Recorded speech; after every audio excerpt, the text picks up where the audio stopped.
More than 59 million Americans voted for President-elect Donald Trump. Democrats today are trying to understand what drove these individuals, especially those in normally Democratic-leaning states, to the polls. States that have not gone for a Republican for president since the 1980s, like Wisconsin or the great Commonwealth of Pennsylvania. I want to bring in Salena Zito. She's a national political reporter who writes for the Washington Examiner, the Atlantic, and the New York Post. And Salena, it's so great to see you again. You have been covering these Trump voters for months and months. Most polls before Tuesday signaled a Clinton win, but you were hip to this long before the reality of the election results came in. At what point in the race did you feel that maybe the polls and the pundits had it all wrong? Well, I first got the feeling that this would go for Trump right before the convention. In my drive from Pittsburgh to Cleveland, I saw counties which had never voted for a Republican, let alone put signs up for Republican, have all of these homemade, not even professional signs, homemade signs, or the house side of their house was painted, and I even saw someone who had painted their horse with Trump on the side. And I thought, wow, this is, you know, completely different. We're talking about the Mahoning Valley in Ohio, which used to be the Great Steel Valley up until the 70s, and the like Erie County in Pennsylvania, which is never, like, since Herbert Hoover hasn't voted for a Republican. And then right after the convention. What do you think the appeal was? What do you think the appeal was? Why were they so drawn to his message? Republicans have tried to get those voters for a long, long time.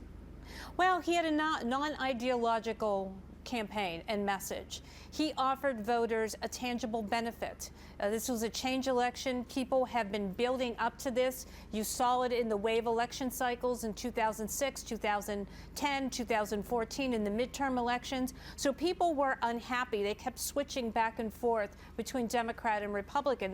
They've been sending us a message for a while.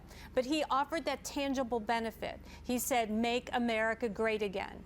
And while people made fun of that, that actually meant something to these voters. And what Hillary's problem is that she ran on her resume, which ended up just being about the past. And people wanted to move forward. And that is probably the most key thing that these voters liked about him. And it's not, you know, these voters, it's not just the poor voter. It's not just the one that's been economically impacted by trade or technology. It's also the upper middle class and middle class voter who feels a sense of loss of power. Not power in the way that we look at it, you know, in a boardroom or in Washington, but power in that their lifestyle is going to be different for their children and their grandchildren. These are people that are not mobile. And one thing, yeah. One thing that you said that was so interesting is Hillary Clinton's ad strategy was to focus on outrageous things that Donald Trump has said. And she kind of ceded the populist argument to Donald Trump. Yes. You say that the media took Donald Trump literally but not seriously, while Trump supporters took him seriously but not literally. Explain.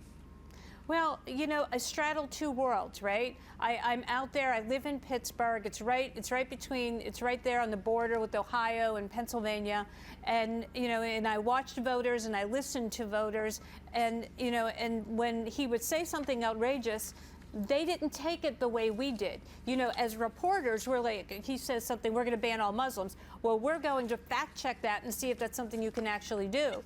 They look at it as like, you know, he doesn't really mean that. He just means he wants to keep the bad guys out.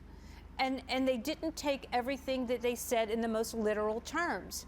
And I think that was sort of the disconnect between us as reporters and the voters. They kept trying to tell us those things. He doesn't mean those things in the way you see them, in the way you hear them. Fascinating stuff. I advise everybody interested in finding out more about this phenomenon, perhaps people on the coasts of the big cities confused about how this happened. Google Salena Zito, read her writing. Very interesting stuff. Salena, always good to see you. Thanks so much. Thanks so much for having me.